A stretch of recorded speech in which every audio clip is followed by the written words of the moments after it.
महाराज जी के आज के विशेषांक में रक्षा सूत्र परिवार के सभी सदस्यों का हार्दिक स्वागत है। बाबा जी के भक्तों को राम राम। आर्थिक तंगी के कारण नहीं करा सके। पैसों की तंगी का यह दौर इतना बुरा था कि वे कोक बोतलें बेचकर गुजारा करते थे और हर रविवार को 10 किलोमीटर पैदल चलकर भगवान कृष्ण जी के मंदिर जाते ताकि वहाँ बिना पैसे के भरपेट खाना खा सकें। संघर्ष में भी दृढ़ इच्छा शक्ति से उन्होंने हार नहीं मानी। कुछ समय एक वीडियो गेम बनाने वाली कंपनी में काम किया, पर कुछ ही समय बाद काम छोड़ दिया।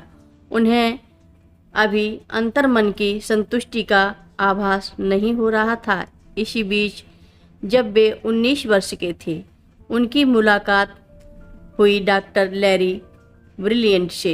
उनकी बातों से वे इतने प्रभावित हुए कि उनकी इच्छा हुई अपने मित्र डॉक्टर लैरी ब्रिलियंट के गुरु श्री नीब करोरी बाबा जी महाराज के दर्शन करने भारत जाऊं।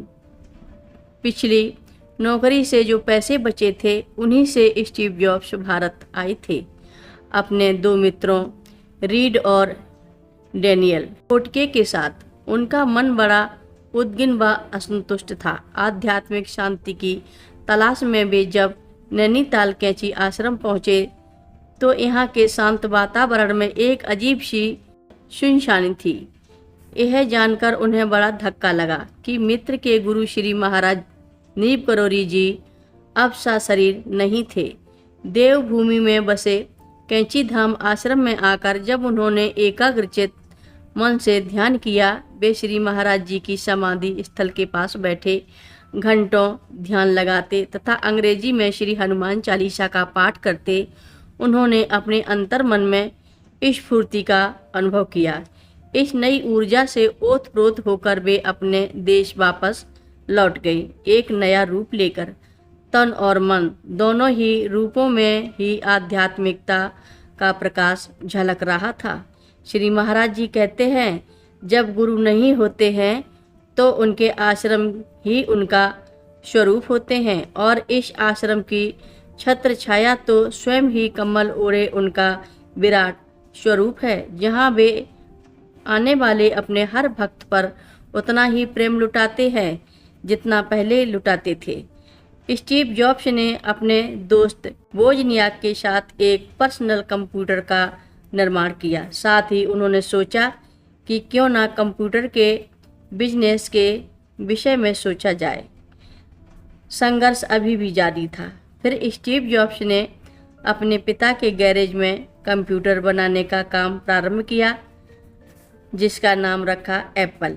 मेहनत रंग लाती है और एप्पल एक प्रतिष्ठित और विश्व की जानी मानी कंपनी बन गई। फिर भी व्यक्तिगत जीवन और कंपनी के कार्यों में अभी बहुत संघर्ष जारी था। पर वे कहते, कभी कभी जिंदगी आपके सिर पर ईंट से वार करेगी, पर अपना भरोसा मत खोना। इस संघर्षपूर्ण दौर में भी उन्होंने बिना रुके थके काम ही किया।